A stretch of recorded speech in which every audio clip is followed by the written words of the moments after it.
Kabanata 2661.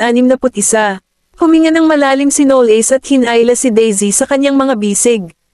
Ayos lang. Pagkatapos ng lahat, ang aming mga sanggol ay ipanganak sa tag-araw. Hinaplos ni Daisy ang bukol na tiyan na may ngiti sa lobby at sinabing, Summer, ha? Iniisip ko kung sila ay Taurus o Gemini. Hinalikan niya ang tuktok ng kanyang ulo at sinabing, alinman ay ayos lang. Samantala, sa comports, pinili ni Waylon na kunin ang kanilang mga larawan sa kasal sa bayan ni Cameron. Ang photography team na sumunod sa kanila ay tumulong sa maraming celebrity na kumuha ng kanilang mga larawan sa kasal. Sila ay propesyonal, ngunit naniningil sila ng mataas na presyo. Kinuha nila ang kanilang mga larawan sa kasal sa Monte Jade, Kulon, Mahogany Town, at Cazee Bay. Ginawa nila ang kanilang outdoor shooting sa Crestmon Bay, Lover Pond, at Bridgeport Island.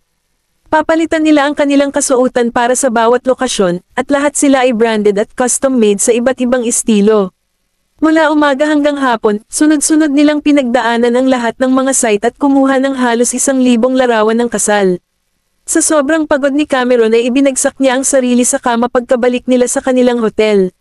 Hindi ko akalain na ang pagkuha ng mga larawan sa kasal ay nakakapagod.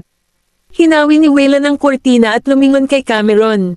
Ngumiti siya at sinabing, maganda ang ginawa mo ngayon, Cam. Umupo siya at sinabing, nagtataka ako kung paano magiging ang mga larawan. Pumunta siya sa gilid ng kama at lumuhad sa harap niya. Habang tinutulungan niya itong tanggalin ang kanyang sapatos, sinabi niya, huwag kang mag-alala. Kahit gaano pa kalabas ang mga larawan, sigurado akong magiging maganda ka sa kanila. Hindi naman siguro, may pagkakataon na baka mas maganda ka kaysa sa akin sa mga larawan. Katulad ng marriage certificate namin. Ang pangit ko dito, mumbled Cameron. Inangat ni Waylon ang kanyang ulo para tingnan siya at sinabing, hindi ka pangit. Habang minamasahe niya ang bukong-bukong niya, tinanong niya, masakit pa rin ba? Hindi na, medyo napagod lang ako. Ngumisi siya, hindi ko narinig na sinabi mo na pagod ka kapag nakikipag-away ka. Natigilan si Cameron, iba naman yon. Nang matapos siyang magsalita ay kumalam ang tiyan niya. Hinawakan niya ang kanyang tiyan at nahihiyang sinabi, hindi ko alam kung bakit, pero madali akong magutom kamakailan. Napangiti si Waylon. Siyempre, madali kang magutom. May isa pang maliit na tao sa loob mo. Umorder ako ng pagkain. Tumayo siya at tumawag ng room service. Lumapit sa kanya si Cameron na nakatapak at niyakap siya mula sa likuran. Tumigil siya saglit at ibinaling ang ulo. Anong mali? Ipinatong niya ang kanyang baba sa kanyang balikat at sinabing, salamat sa pag-shoot ng aming mga larawan sa kasal dito, gusto ko ito. Sobra, tumalikod si Waylon para yakapin siya. Talaga, tumungo siya. Bagaman wala akong alaala na nakatira dito, dito lumaki ang tatay ko, kaya noon pa man gusto ko nang makapunta rito. Binuhat siya ni Waylon mula sa sahig. Well, basta gusto mo. Dumating ang gabi, at masigla ang night market sa Comport. Katulad sa mga pelikula, may mga makukulay na karatula kung saan-saan, at siksikan sa mga tao. Hinawakan ng mahigpit ni Waylon ang kamay ni Cameron habang humahampas sila sa karamihan. Mabagal ang lakad niya at pinrotektahan siya sa likod niya para hindi siya maitulak ng ibang tao. Naakit si Cameron sa mga pagkain sa paligid at patuloy na dinidilaan ang sulok ng kanyang lobby. Pwede ba nating kainin yan? Kumunat ang noo niya at sumagot, hindi. Bakit? Napakaraming bagay ang hindi makakain ng mga buntis. Sobrang lungkot ko. Napabuntong hininga siya. Natawa si Waylon at sinabing, may makakain ka. Dinala niya siya sa isang popcorn stall at napawi ang ngiti ni Cameron. Popcorn. Seryoso. Bumili si Waylon ng isang pakete ng popcorn at iniabot sa kanya. Bakit hindi mo subukan ang isa? Naglabas siya ng isang flake sa kanyang bibig, at nagtanong siya, ano sa palagay mo? Maganda ba? Not bad, sagot niya. Napangiti si Waylon. Kinuha niya ang pakete ng popcorn at naglagay ng isang flake malapit sa bibig niya. Kabanata 2662. Kinain ni Cameron ang flake at sinabing, not bad. May talent ka sa pagiging butler. Magkatabing naglakad silang dalawa, nagpapakain ng popcorn flakes sa isa't isa. Bagaman hindi nasisiyahan si Cameron sa ibang pagkain, tuwang-tuwa pa rin siya. Cameron. Nang marinig ni Cameron na may tumawag sa kanyang pangalan, lumingon siya upang makita si Minzy na naglalakad palabas ng isang restaurant. Natigilan sandali si Cameron at tumingin kay Waylon. Hindi inaasahan ni Minzy na makakatakas sila Cameron at Waylon dito sa Kongport. Naglakad siya palapit sa kanila at nagtanong, ano ang nagdala sa inyo rito? Nandito kami para kumuha ng mga litrato sa kasal namin, sabi ni Waylon habang pinulupot niya ang braso niya sa braso ni Cameron. Balikat, sa susunod na buwan na ang kasal natin. Kailangan nating kumuha ng ilang larawan sa kasal, kaya napili namin ang lugar na ito. Bumaba ang ulo ni Minzy at ngumiti, I say, congratulations, tumango si Waylon. Salamat sa hiling mo, Miss Holland. Siyempre, matutuwa kami ni Cam kung makakadalo ka sa kasal namin. Magsasalita pa sana si Minzy ay lumabas ang isang lalaking nakabeso na may maamong mukha. Minzy, kaibigan mo ba sila? Tumango si Minzy. Tanong ni Cameron, siya, fiancé ko. Abogado siya, nakangiting sagot ni Minzy. Ngumiti ang lalaki at tumango sa kanila. Ikinagagalak kong makilala ka. Tumango si Waylon sa kanya, at tila nagulat si Cameron nang malaman na may nobyo si Minzy. We need to go first, sabi ni Minzy sabay alis kasama ang nobyo. Tiningnan ni Cameron habang unti-unti silang nawala sa kanyang paningin at sinabing, hindi ako makapaniwala na engaged na siya. Ipinulupot ang braso nito sa kanyang balikat, sinabi ni Waylon, hindi ba magandang bagay iyon? Pinagkrus ni Cameron ang kanyang mga braso sa harap ng kanyang dibdib. Akala ko hindi ka pa niya nakakaget over. Well, I won't give her a chance since may asawa na ako. Ngumisi siya. Huminto si Cameron sa kanyang paglalakad at lumingon sa kanya. Nagugutom ako. Akala ko lahat ng babae ay may masamang gana. Parang nagkamali ako, ani Waylon. Kinabukasan, bumalik sila sa Baseburg mula sa Kongport. Tumawag si Waylon kay Morrison at tinanong kung nasa Baseburg pa siya o wala. Hindi nagtagal pagkatapos ng tawag, nakilala siya ni Morrison sa isang restaurant. Akala ko hindi ka na babalik. Hindi ko inaasahan na babalik ka ng ganoon kaga. Humigop ng kape si Waylon at sinabing, hindi ko pa sinabi noon na hindi na ako babalik. Umupo siya sa upuan at ngumisi. Nakita mo ba si Evelyn noong nandoon ka? Nalungkot ba siya nang malaman niyang may asawa ka na? Inangat ni Waylon ang kanyang mga mata para tingnan siya. Wala na akong kinalaman sa kanya. Inutusan ko ang lahat mula sa night banquet na ihinto ang pakikipag-ugnayan sa kanya. Natigilan si Morrison. Anong nangyari? Malalaman mo kapag bumalik ka, sagot niya. Umorder si Morrison ng steak at saka nagpatuloy. Sige, hindi na ako magtatanong. Pero mas mahulaan ko kung ano ang nangyari. Malaki ang posibilidad na may nagawa si Evelyn na ikinagalit niya dahil ayaw niyang tanggapin. Ang katotohanan. Pagkatapos nito, ngumiti siya at nagkomento, bueno, ito ang nangyayari kapag napakaraming babae ang iyong mga kaibigan. Hindi siya pinansin ni Waylon at sinabing, may hihilingin akong pabor sa iyo. Ano ito? Mas malapit ka kay Madam Hera, kaya gusto kong tulungan mo akong kumuha ng damit pangkasal sa kanya. Akala ni Morrison ay ginugulo siya ng kanyang tenga o utak. Ano, gusto mo tulungan kitang kumuha ng damit pangkasal kay Madam Hera? Bakit hindi ka nalang bumili ng isa? Biglang may na-realize siya. Sandali lang. Bakit kailangan mo ng damit pangkasal? Malapit na ba kayong magpakasal? Oo, sagot ni Waylon. Hindi ito tungkol sa pera. Alam kong may vintage wedding dress si Madam Hera from 1980 in her collection. Kabanata 2663. Minasahe ni Morrison ang kanyang templo. Siguro niloloko mo ako. Iminumungkahi kung alisin mo ang iyong iniisip. Hinding-hindi ibebenta sa iyo ni Madam Hera ang damit na iyon. Nang ikasal ang prinsesa ng Stoslow, gusto rin niya ang damit na iyon, ngunit tumanggi si Madam Hera na ibenta ito. Sa huli, wala siyang ibang mapagpipilian kundi gumastos ng $10 million para rentahan ito ng isang araw. At saka, hindi basta-basta irerentahan ni Madam Hera ang kanyang damit pangkasal kahit kanino. Ilang celebrity ang gustong umarkila ng damit sa kanya, pero tinanggihan niya ang mga ito. Humalaklak si Waylon at sinabing, syempre, uupahan ko na lang siya. Maaari kong ialok sa kanya ang anumang presyo na gusto niya, at ipinapangako ko na ibabalik ko ang damit sa kanya sa isang piraso. Si Morrison ay sumipsap ng hangin sa pamamagitan ng kanyang mga ngipin. Hindi ako makapaniwala na gagastusin mo talaga ang pera para maisuot ng asawa mo ang damit na iyon. Kahit na ang prinsesa ng Stoslow ay gustong magsuot ng damit, kaya syempre, ibibigay ko sa aking asawa ang pinakamahusay. Tumango si Morrison. Mabuti kung ganoon. Palagi kong naririnig ang mga tao na nagsasabi na ang isang lalaking may asawa ay ang pinaka-hindi makatwiran. Mukhang tama sila. Kinuha niya ang phone niya at nagpatuloy. Magpapadala ako ng mensahe sa kanya, ngunit wala akong magagarantiya sa iyo. Napapikit si Waylan. Kung hindi siya sumagot ng oo, ito ang magiging problema mo.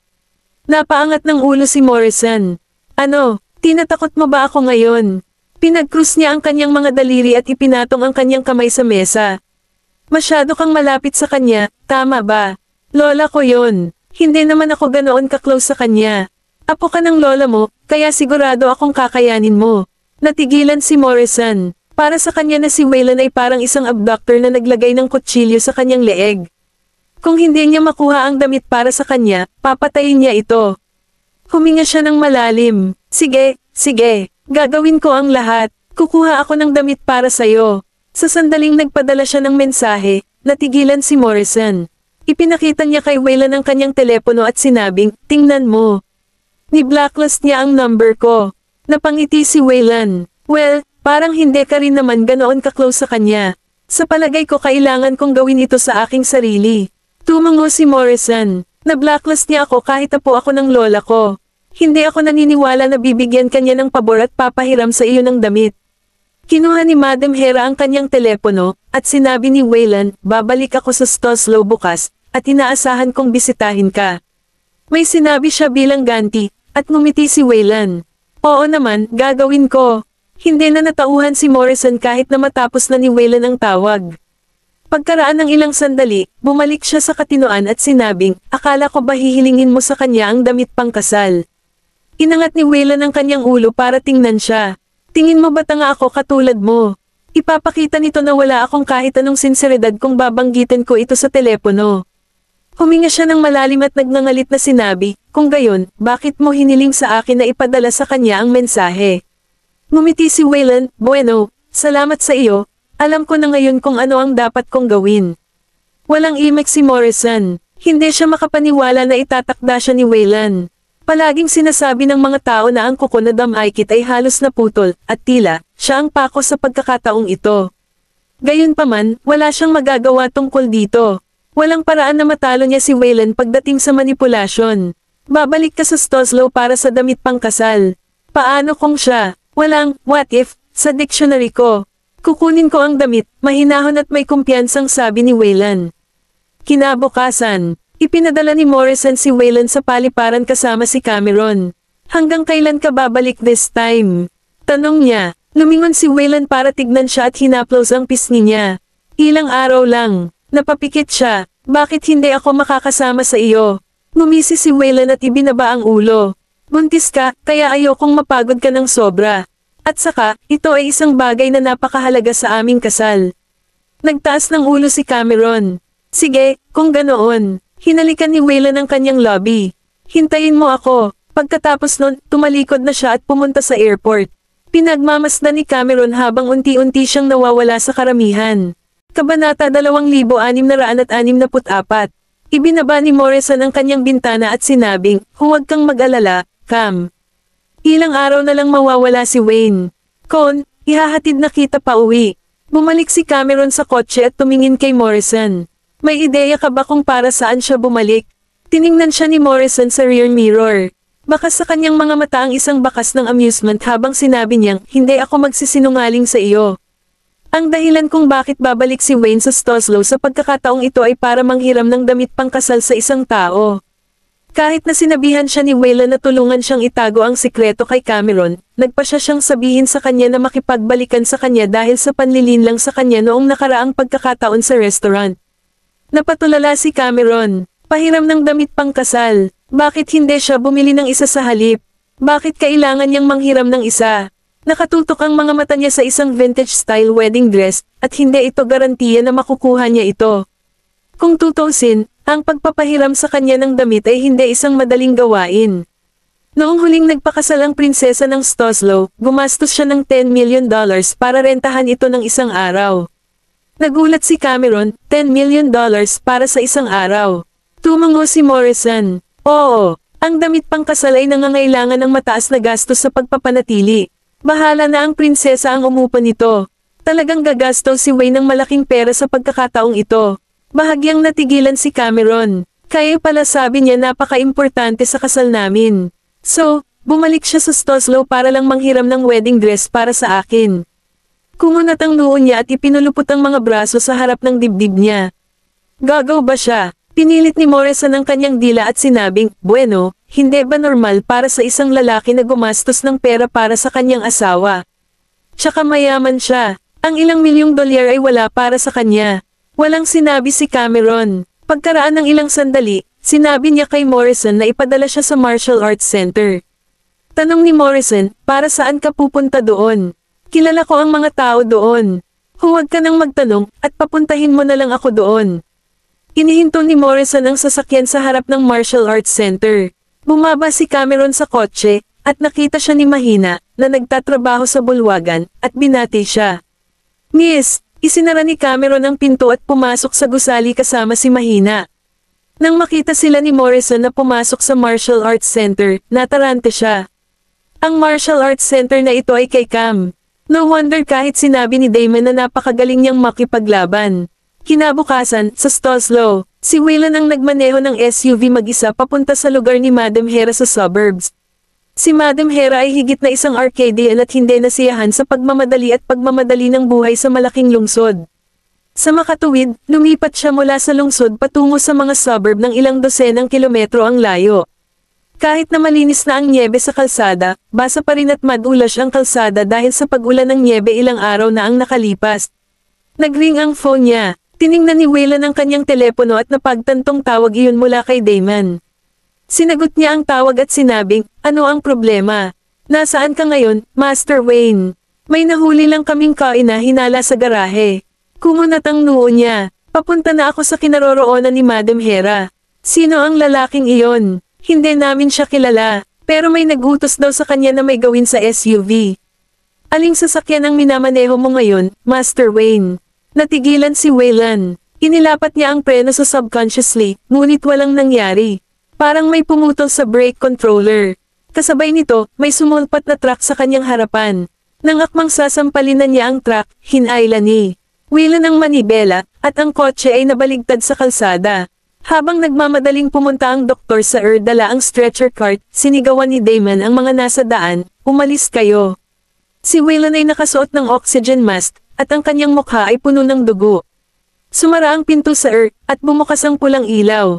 Sinuntok ni Damon ang pader sa galit, at ang iba pang sumunod sa kanya ay napahinto sa kanilang mga landas, puno ng gulat ang kanilang mga mukha. Lumapit ang isa sa kanila at nagtanong, kumusta si Master Wayne? Malungkot na sagot ni Damon. Nahuli ako, si Master Wayne ay malubhang nasugatan. Kabanata 2665. Biglang may naisip si Damon at hinawakan ang lalaki. Nasaan ang lalaking iyon? Nasa garahe pa siya. Kasalukuyan namin siyang iniimbestigahan. Sinabihan sila ni Damon na manatili at nagmamadaling bumalik sa garahe. Nakatali ang lalaki sa isang upuan sa loob ng garahe. Dalawang lalaki ang nagtatanong sa kanya, ngunit tumanggi siyang magsabi ng kahit isang bagay. Pumasok si Damon at sinuntok siya sa mukha, dahilan para gamulong siya at ang kanyang upuan sa sahig. Damon, ang iba sa mga tao ay dali-daling pumunta sa harap para pigilan siya. Tinulak sila ni Damon at sinipa ang lalaki sa lupa para ilabas ang galit sa kanya. Ang lalaki ay humahagulgol sa lupa sa sakit, at may dugong nakahanay sa sulok ng kanyang mga labi. Upang pigilan si Damon na patayin siya, dalawang lalaki ang lumapit at pinigilan siya. Tumigil ka, papatayin mo siya. Itinapon sila ni Damon at hinawakan ang lalaki mula sa lupa, namumula ang mga mata sa galit. Sino ang nagutos sa iyo na gawin iyon? Umubo ng ilang beses ang lalaki, at ang kanyang mukha ay napalitan ng sakit. Pinapangahas ko kayong lahat na patayin ako. Inilabas ni Damon ang kanyang baril at itinutok sa kanyang ulo. Pumasok ang isa pang lalaki at sinabing, Damon, huminahon ka, hindi natin malalaman kung sino ang nasa likod niya kung papatayin mo siya ngayon. Makalipas ang mahabang sandali, huminga ng malalim si Damon at itinago ang kanyang baril. Sisiguraduhin kong magiging masakit ang kamatayan mo. Ang mga doktor sa ospital ay gumagawa ng kanilang makakaya upang iligtas si Waylon, habang ang iba pang mga tao sa labas ay nababalisa. Pagkatapos, may nakatanggap ng tawag mula kay Morrison. Sandali siyang nag-alinlangan bago tinanggap ang tawag. Tanong ni Morrison, bakit hindi sinagot ni Damon at Wayne ang tawag ko? Anong nangyari sa kanila? Tinawagan siya ni Madam Hera at sinabing hindi na nagpakita si Waylon pagkatapos niyang maghintay ng matagal. Hindi niya akalain na si Waylon ay isang taong tatayo. Nang sinubukan niyang tawagan sina Waylon at Damon, hindi siya makalusot sa alinman sa kanila. Sa makatuwid, maaari lamang siyang tumawag sa ibang tao. Sumandal ang lalaki sa dingding at sinabing may matigas na mukha, si Master Wayne ay. Napagtanto ni Morrison na may mali at imangot. Anong nangyari sa kanya? Ang lalaki ay nagngangalit ang kanyang mga ngipin at sinabi, may nakialam sa kotse ni Master Wayne. Naaksidente siya sa sasakyan at malubhang nasugatan. Natigilan si Morrison. Sa Emperor, naramdaman ni Cameron na may nakaupo sa tabi niya habang natutulog siya. Dahan-dahan niyang binuksan ang kanyang mga mata. At nakita si Waylon. Wayne, kailan ka pa bumalik? Walang imik si Waylon at hinaplos lang ng kamay niya ang mukha niya. Gustong bumangon ni Cameron ngunit hindi niya magawa. Mamigat ang talukap ng mga mata niya, at hindi nagtagal ay nakatulog ulit siya. Makalipas ang ilang oras, narinig niyang may kumatok sa pinto. Tumayo siya para buksan ang pinto, at nakatayo sa labas ng pinto ang katulong niya. Ma'am, ang tagal mong tulog. Gusto mo bang bumaba at kumain? Kinapa niya ang kanyang mga templo at nagtanong, anong oras na ngayon? Nakangiting sagot ng kasambahay, 11 na ngayon. Natigilan si Cameron. Hindi niya inaasahan na makatulog siya ng ganoon katagal. Sinundan niya ang kasambahay pababa para kumuha ng makakain. Bigla siyang may naisip at nagtanong, Oye, bumalik na ba si Wayne? Sagot ng kasambahay, hindi pa. Si Master Wayne ay nasa Stoslow pa rin, hindi ba? Oo, nakalimutan ko na iyon. Awkward na tumawa si Cameron. Kakapunta lang ni Wayne sa Stoslow kahapon. Walang paraan para makabalik siya ng ganoon kaga, kaya tila na naginip siya kanina. Kaya lang parang totoo ang panaginip. Pakiramdam niya ay bumalik siya at umupo sa tabi niya. Inilabas ni Cameron ang kanyang telepono para magpadala ng mensahe kay Waylon. Gayunpaman, hindi siya sumagot sa kanya pagkatapos ng mahabang panahon. Baka busy siya. Ibinaba niya ang phone niya at pinagpatuloy ang pagkain niya. Samantala, sa Goldman Mansion. Ano, paano na aksidente si Wayne? Anong nangyari? Tanong ni Maisie kay Morrison. Sagot ni Morrison na nakayuko. Paumanhin, Mr. at Mrs. Goldman. Hindi ko rin alam ang tungkol doon. Sinabi ni Wayne na pupunta siya sa Stoslow para manghiram ng damit pangkasal ni Madam Hera. Ngayon ko lang nalaman na naaksidente pala siya ngayon. Kabanata 2666. Matapos sabihin iyon, hindi napigilan ni Morrison na sisihin ang sarili. Dapat ko siyang hinikayat na huwag pumunta doon ng mag-isa. Napaatras si Maisie, at ainal-alayan siya ni Nolan. Napatingin tuloy si Nolan kay Morrison na may seryosong ekspresyon. Kamusta na siya ngayon? Sagot ni Morrison, nasa operation theater pa siya. Sinabi nila na ang kanyang mga pinsala ay malubha at kailangan niya ng operasyon. Anong nangyari kay Wayne? Nakatayo si Colton sa entranceway at nagkataon na narinig niya ang kanilang sinasabi. Lumingon si Morrison, nakita si Colton, at natigilan sandali. Yun ba ang nakababatang kapatid ni Wayne? Katakataka ang pagkakahawig. Lumapit si Colton. Tay, pupunta ako sa Stoslow. Naaksidente si Wayne. Hindi ako pwedeng umupo lang dito at manood sa sideline ng walang ginagawa. Sumagot si Nolan, sasama ako sa iyo. Kailangan kong tingnan ang kalagayan ng iyong kapatid. Ano man ang mangyari, kailangan nating pumunta sa ospital para matiyak na makakaahon siya sa panganib. Umakyat si Colton para i-empake ang kanyang bagahe, at hinawakan ni Nolan ang kamay ni Maisie. Z, baka kailangan kong umalis saglit. Tumango si Maisie. Umalis ka na at bumalik ka sa bahay ng ligtas. Niyakap siya ni Nolan. Huwag kang mag-alala. Ibabalik kong ligtas ang mga anak natin. Bumaba si Colton at umalis kasama si Nolan. Nang aalis na rin si Morrison, tinig ni Maisie para pigilan siya at sinabing, ibinibigay ko na sila sa iyo. Sa training center, si Cameron ay mukhang medyo absent-minded. Isang buong araw siyang walang natanggap na tugon mula kay Waylon.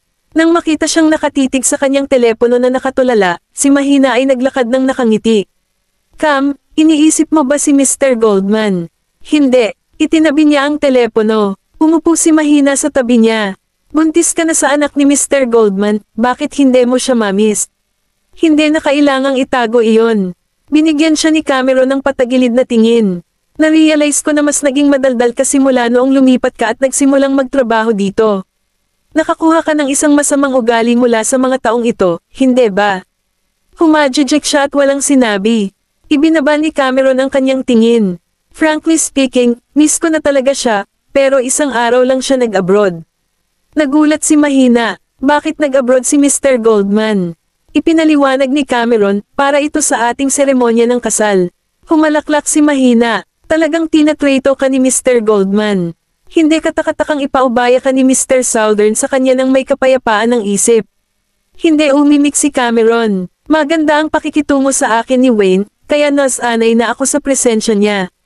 Kinabukasan, sa ICU sa Stoslow. Nakahiga si Wayland sa hospital bed, koma pa rin. At pumasok si Damon kasama si Nolan.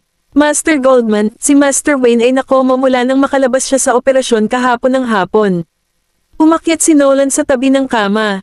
Nang makita ang hitsura ng kanyang anak, hindi niya maiwasang makaramdam ng matinding pagkabalisa. Anong sabi ng doktor? Sinabi ng doktor na nabali niya ang ilang tadyang, at tinusok nila ang kanyang mga baga, na nagdulot ng matinding pneumothorax. Dalawang magkaibang operasyon ang kinailangan para lamang mailigtas ang kanyang buhay. Nakatanggap din siya ng 3 tahi sa kanyang noo, ngunit maswerte siya na hindi siya nasugatan sa ulo. Dapat ilang araw na lang magising na siya. Naging madilim ang tingin ni Nolan. Dagdag pa ni Damon, nahuli na namin ang salarin na pinakialaman ng sasakyan, ngunit tumanggi siyang ibunyag kung sino ang nasa likod ng insidente. Nilinggan ni Nolan si Damon, alam ba ito ng lolo ko? Ibinaba ni Damon ang kanyang ulo. Wala pa kaming lakas ng loob na sabihin sa kanya. Tumango si Nolan, kunin ang pulis para palayain. Ang taong iyon, nagulat si Damon, pero Master Goldman. Ang pagpapakawala sa kanya ay ang tanging paraan para malaman natin kung sino ang nasa likod niya. Magpadala ka lang ng magbabantay sa kanya mula sa anino para hindi magulantang ang taong nasa likod ng mga kortina. Natigilan si Damon ng ilang segundo, saka tumango. Naiintindihan. Nang aalis na si Damon, pinigilan siya ni Nolan at mahinahong sinabi, kukunin ko muna si Coleman na papalitan ang pagkakakilanlan ni Wayne pansamantala. Kung gusto ng kabilang partido na patayin si Wayne, malamang aatake na naman sila sa sandaling malaman nilang nakalabas na siya sa ospital. Tumango si Damon. Magtutulungan tayo ni Master Coleman. Sa kabilang bahagi ng bayan, sa loob ng villa, gumamit si Colton ng concealer para takpan ang nunal sa gilid ng mata at bahagyang binago ang kutis nito para maging katulad din ng kanyang kuya. Kabanata 2667. Matapos magpalat ng damit ni Wayland, ikinagulat ni Colton si Morrison nang lumabas siya ng silid. Jesus, pare-pareho ang hitsura mo. Magkamukha na ang kambal, ngunit halos magkapareho sila sa kaunting pagbabago. Inayos ni Colton ang kanyang coat. Punta tayo sa ospital. Tumango si Morrison. Okay. Noong tanghali, nagpanggap si Colton na si Wayland at nakalabas mula sa ospital sa ilalim ng proteksyon ni Damon at Morrison. Pinagbuksan siya ni Damon ang pinto ng kotse, at pagkasakay ni Colton sa kotse, sumakay sina Morrison at Damon sa driver at front passenger seat. Pagkaalis ng sasakyan, mukhang namangha ang isang lalaking nagtatago sa hindi kalayuan, at hindi niya maiwasang samimangot. Paano ito posible? Ang kanyang mga sugat ay napakalubha. May naisip siya at agad na tumawag sa isang tao, naka-discharge na si Wayne Goldman sa ospital. Mukhang peke ang mga sugat niya. Sa parehong bayan, sa isang suite ng hotel. Ibinaba ng isang binata ang tawag, inihagis ang kanyang telepono sa isang tabi, at pinandilatan ang nasa katanghaliang gulang na lalaking nakatayo sa tabi niya. Sigurado ka bang siya ay malubhang nasugatan? Ako, sigurado ako. Dugo siya nang mailabas sa sasakyan, nanginginig na sagot ng medyo may edad na. Kumunat ang noo ng lalaki. Kung gayon, paano siya papayag ang makalabas sa ospital ngayon? Dapat ito ay isang pandaraya. Pumunta sa ospital at humingi ng karagdagang impormasyon. Pagkalabas ng medyo may edad na lalaki sa suite, nakita niya si Evelyn na nakatayo sa pintuan at natulala. Miss Woods, itinulak siya ni Evelyn, pumasok sa pintuan, at hindi makapaniwalang tinitigan ng lalaki. Jamie Ramsey, ano sa tingin mo ang ginagawa mo? Nawala ka na ba sa isip mo?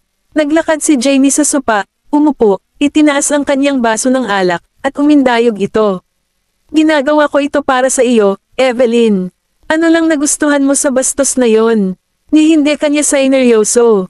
Natural, kailangan kong gumawa ng isang bagay tungkol sa pagpapahiya niya sa iyo noong isang araw. Napaatras si Evelyn ng walang malay. Jamie, alam mo ba kung ano ang mangyayari sa iyo kung malalaman nila ang pangyayari? Bakit ako mag-aalala tungkol doon? O may balak ka bang ibenta ako? Tumayo si Jamie at naglakad papunta kay Evelyn. Lahat ng ginawa ko para sa'yo. Jamie, hinawakan niya si Evelyn. Ayoko nang maging backup mo, Evelyn. Ibibigay ko lahat ng gusto mo, at papatunayan ko sa'yo na mas maaasahan ako kaysa kay Wayne. Makalipas ang 2 araw, nagpunta si Evelyn sa villa upang bisitahin si Wayland, ngunit pinigilan siya ni Damon sa pintuan nang hindi nagpakita sa kanya ng anumang paggalang. Miss Woods, nakalimutan mo na ba ang sinabi ni Master Wayne bago ito? Ako, nabalitaan ko na naaksidente si Willie, kaya gusto ko siyang puntahan at bisitahin siya. Kumunat ang noo ni Damon.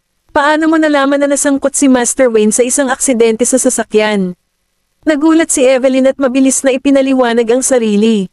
Narinig ko lang sa mga chismis. Kanino mo narinig yan? Pinagbawalan ni Master Wayne ang lahat ng tao sa night banquet na makipag-ugnayan kay Evelyn, kaya imposibleng may magsabi sa kanya mula sa night banquet tungkol sa aksidente. Nang makitang sinusundan siya ni Damon para sa isang sagot ng napaka-agresibo, namumula ang mga mata ni Evelyn dahil sa pagkabalisa. Maraming taon na kaming magkakilala. Kailangan ba talagang tanungin mo ako na parang kriminal ako? Magsasalita pa sana si Damon nang may lumitaw na figure mula sa loob ng villa. Anong problema? Lumingon si Damon sa gilid at tumingin kay Colton. Ito ay, Miss Woods. Nakalimutan niya na ang taong nakatayo sa harap niya ay si Colton, at medyo nag-aalala siyang baka malaman ni Evelyn na hindi siya si Wayland. Walang ekspresyon si Colton. Anong problema? Napatitig si Evelyn sa lalaking nakatayo sa harapan niya at naramdaman niyang parang ibang tao ito, pero parang ganoon din siya at the same time. Willie, nag-alala ako sa iyo, kaya pumunta ako para makita ka. Malamang nahulaan ni Colton na may bagay ang babaeng ito para kay Wayland at sinulyapan niya si Damon, na sinusubukan ding magpahiwatig sa kanya. Napangiti siya, sa palagay ko wala ako sa kondisyon kung saan kailangan kong mag-alala ka sa akin. Natigilan si Evelyn, ngunit bago pa siya makapagsalitang muli, lumingon na si Colton kay Damon at sinabing, paalisan mo na lang siya. Kabanata 2668. Tumango si Damon at hinaranggan ang paningin ni Evelyn. Miss Woods, pasensya na, pero ayaw kang makita ni Master Wayne. Inis na iniwan ni Evelyn ang villa. Sumakay siya sa kotse at hindi niya napigil ang kumuyam ang mga kamay. Kung tinatrato niya ako ng mabuti, baka sinabi ko sa kanya ang tungkol sa pagkana ni Jamie. Hindi ko talaga inaasahan na ganito siya kalupit. Sa villa, umupo si Colton sa sopa na may dalang tasa ng kape. Sa lahat ng oras na yun ay ginugulo ba ng babaeng iyon si Wayne? Sumagot si Damon, hindi naman, pero alam nating lahat na si Miss Woods ay laging may gusto kay Master Wayne. Noong dinala ni Master Wayne ang kanyang asawa dito noong nakaraang pagkakataon, talagang may ginawa siya na naging dahilan upang ipagbawal siya ni Master Wayne sa night banquet. Dahan-dahang ininom ni Colton ang kape. Kung gayon paano niya nalaman ang tungkol sa aksidente ni Wayne? Gusto ko rin malaman yon. Baka si Morrison. Kung tutusin, hindi pa rin alam ni Morrison kung ano ang ginawa ni Miss Woods, at medyo malapit siya kay Miss Woods. Nagtaka si Damon kung nabigla si Morrison.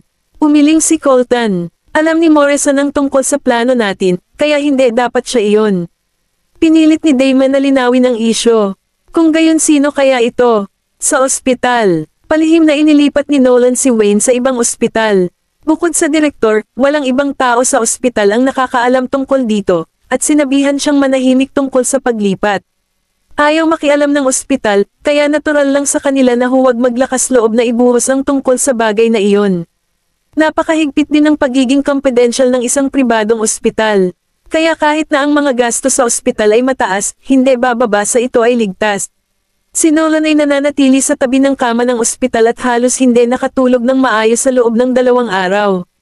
Naramdaman niyang may gumagalaw nang pumikit siya para magpahinga sandali. Nang imulat niya ang kanyang mga mata, nakita niyang nakasimangot si Wayland, at ang mga tuyong lobby ay bamuka at sumara na parang may sinasabi. Yumuko si Nolan para tingnan siya ng malapitan. Wayne, sa oras na ito, dahan-daang iminulat ni Wayland ang kanyang mga mata, ngunit tuyo ang kanyang lalamunan. Tatay, nakahinga ng maluwag si Nolan. Nagising ka na rin sa wakas. Halos 4 na araw ka nang nakoma. Napatingin si Wayland sa hindi pamilyar na kapaligiran. Nasaan ako? Nasa private hospital ka. Malubhang nasugatan ka at kailangan mong magpahinga ng mabuti. Bahagyang tinapik ni Nolan ang likod ng kanyang kamay. Nakuha na ni Cole ang iyong pagkakakilanlan, kaya hindi mo kailangang mag-alala tungkol dito sa ngayon. Kumunat ang noo ni Wayland. Hindi alam ni Cam ang tungkol dito, hindi ba? Ibinaba ni Nolan ang kanyang tingin. Wala kaming sinabi sa kanya. Natatakot ang nanay mo na takutin siya. Dahil wala ka na sa panganib at nagising ka na, dapat magpaliwanag ka sa kanya pagdating ng panahon. Tumango si Wayland. Master Goldman, pumasok si Damon sa ward at natawa nang makita si Wayland. Master Wayne, nagising ka na. Kinaladkad siya ni Nolan pabalik sa paksa. Anong problema? Sumagot si Damon, may pumunta sa ospital para magtanong tungkol sa mga pinsala at kondisyon ni Master Wayne. At dahil hiniling mo sa akin na magpadala ng isang tao na sumunod sa lalaking iyon, ginawa ko ito, at may nahanap kami. Kumunat ang noo ni Nolan. Ano iyon? Ang lalaking iyon ay talagang nagsusumbong sa isang tao. Bagamat hindi samipot ang nag-hire sa kanya, pumunta siya sa bangko para mag-withdraw ng pera. Kaya, malamang na siya ay kinuha upang gumawa ng isang bagay. Lumamlam ang tingin ni Nolan. Dapat may transaction record sa bangko. Dalhin ito sa pulisya para sa karagdagang investigasyon. Tumango si Damon. Naiintindihan. Samantala, matapos makuha ng lalaki ang kanyang bayad, dumiretso siya sa kasino para isugal ang kanyang pinaghirapang pera. Marahil ay dahil sa swerte at nanalo ng maraming laro, nanatili sa kasino ang lalaki ng 3 magkakasunod na araw. Umakyat si Damon sa likuran niya kasama ang ilang pulis at tinapik siya sa balikat. Napalingon ang lalaki, at nang makita niya ang mga pulis, unti-unting nawala sa mukha niya ang saya sa pagkapanalo sa kasino. Sa presinto, sa pagharap sa ebidensyang ipinakita ng pulisya, tumanggi ang lalaki na umamin hanggang sa lumitaw si Nolan sa labas ng silid ng interogasyon. Kabanata 2669. Lumapit si Damon. Master Goldman. May ibinulong si Nolan sa kanyang tainga, at pumasok si Damon sa silid ng interogasyon at kinausap ang pulis. Tumango ang pulis at tumingin sa lalaki.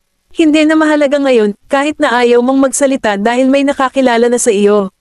Ayaw maniwala ng lalaki. Imposible yan. Kinuha ng pulis ang tablet mula sa kamay ni Damon at inilagay ito sa harap mismo ng lalaki. Mukhang pamilyar sa iyo ang lalaking ito.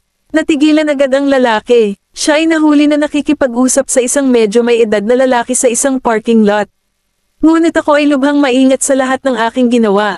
Idinagdag ng opisyal sa oras na ito, sa tingin ko ang taong nagpaplano ng lahat sa likod mo ay kailangang iwanan kahit isa sa inyo, kaya maaari ka lamang niyang isakripisyo upang maprotektahan ang kanyang sarili. Anyway, since you're willing to take up this responsibility, pwede naman natin siyang pabayaan ngayon, di ba? Nang papasok na sana ang mga pulis para ihatid ang mensahe, sa wakas ay nagsalita ang lalaki. Siya si Jamie Ramsey, siya ang nag-utos sa akin na gawin iyon. Bumalik sa Baseburg. Nakasandal si Cameron sa sopa na naka-cross legs, medyo nanlumo, at ang kanyang tingin ay nakatutok sa blackout na screen ng telepono.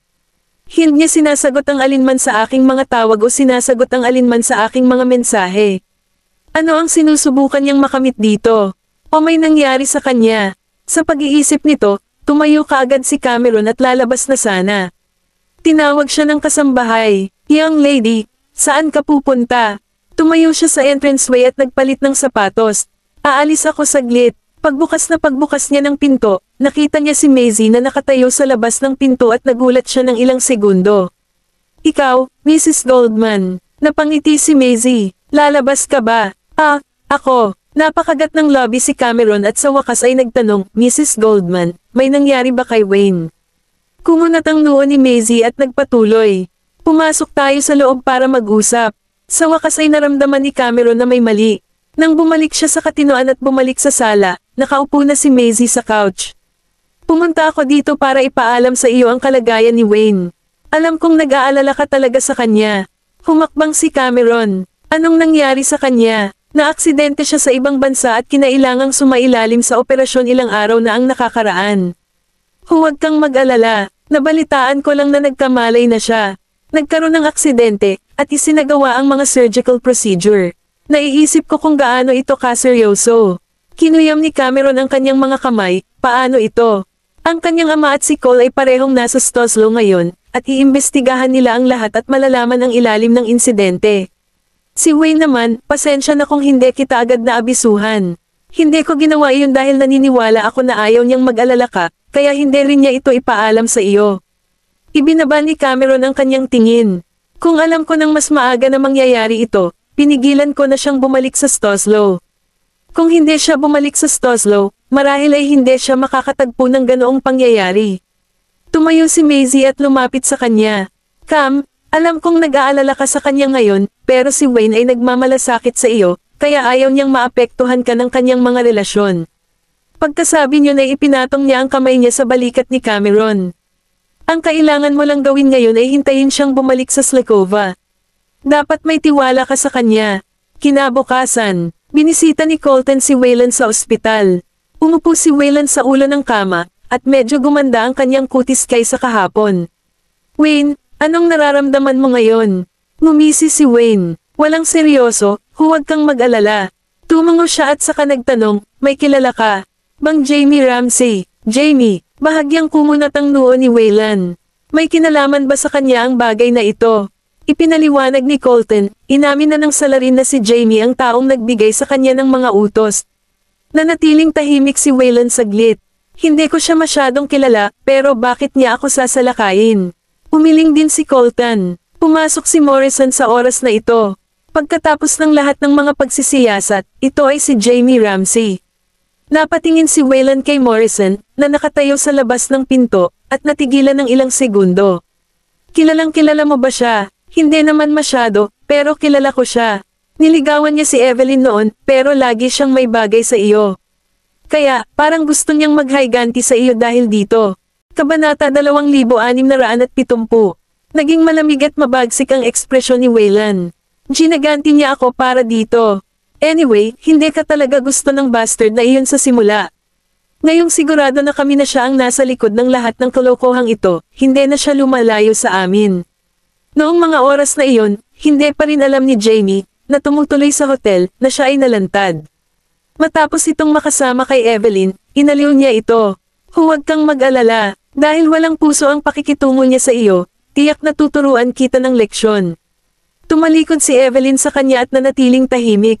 Nang marinig ang pagtunog ng doorbell, inisip ni Jamie na nakabalik na ang kanyang mga tauhan, kaya binalot niya ang kanyang sarili ng bathrobe at bumangon sa kama upang buksan ang pinto. Sinipa siya ni Damon bago pa niya maaninag kung sino ang nakatayo sa labas. Pagkatapos ay pumasok si Damon sa silid kasama ang kanyang mga tauhan, at sinundan siya ni Colton, na gumaganap pa rin bilang Waylon. Natigilan ang ekspresyon ni Evelyn, at tinakpan niya ang sarili ng kubrekama. Willie, nang makita ni Damon na magkasama silang dalawa ay mas lalong nalungkot ang ekspresyon nito. Talaga bang magkasama kayong dalawa dito? Hindi. May gustong ipaliwanag si Evelyn, ngunit tumanggi si Colton na sumulyap sa kanya. Tumayo si Jamie mula sa sahig at tinitigan si Colton. Nahanap mo na ako kaagad. Wayne Goldman, ang iyong mga sugat ay naghilom ng napakabilis, hindi ba? Siya ay lubhang nasugatan nang mailabas siya sa kotse, na puno ng dugo, kaya't kahit na siya ay sapat na swerte upang makaligtas sa aksidente, kailangan pa rin siyang nakaretain ng ilang sandali. Pero nakatayo siya ngayon sa harapan ko, parang hindi nasaktan. Ngumisi si Colton at sinabing may pang-aalipusta na nagmumula sa ilalim ng kanyang mga mata, nagulat ka ba? Sayang naman at binente ka ng kinuha mo. Lalong lumungkot ang mukha ni Jamie. Dapat hiniling ko sa kanila na ibangga ang iyong sasakyan, kahit na ito ay maging lumpo ka. Sinuntok ni Damon ang mayabang na lalaki sa sahig. Pinunasan ni Jamie ang dugo sa gilid ng lobby niya at bumangon sa sahig. Iyan lang ba ang mayroon ka? I dare you to hit me to death right here, right now. Habang akmang sasampalin siya ni Damon ng isa pang suntok, itinaas ni Colton ang kanyang kamay at pinigilan siya. Hindi mo na kailangan pang mag-aksaya ng enerhiya sa ganoong basura, baka isipin ng iba na binubuli namin ang mahihina dito. Galit na galit si Jamie. Sino ang inaakala mong mahina? Hindi ba obvious na ikaw ang tinutukoy ko? Mukha kang mahinang tao ngayon. Sa tingin mo ba makakahanap ka ng hustisya para sa babaeng nasa kama? O sa tingin mo may pakialam ako sa kanya? Sinabi mo na balak mo akong turuan ng leksyon para sa kanya. Sino ka lang sa tingin mo? Tumahimik ka, bakla ka. Bawal mong ipahiya si Evelyn. So what if pinapahiya ko siya? Hindi ba niya alam na may asawa na ako? Pero mas pinili pa rin niyang kumapit sa akin.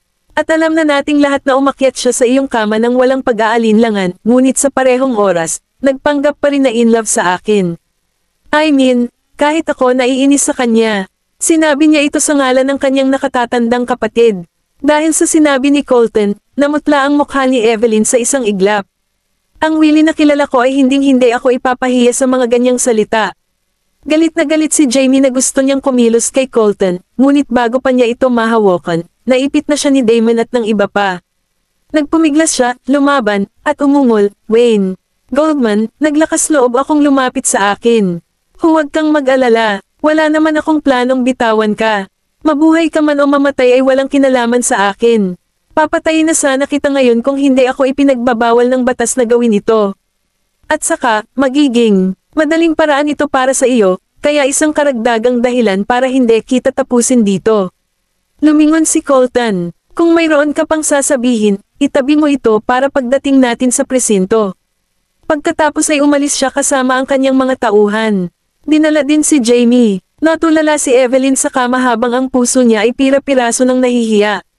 Sa villa ni Madam Hera sa suburbs, si Morrison ay sadyang lumapit upang ipaliwanag kay Madam Hera ang tungkol sa aksidenteng sinapit ni Wayland. Umupo si Madam Hera sa sulok, nag-aayos ng mga bulaklak, at tumango. Alam ko na iyon.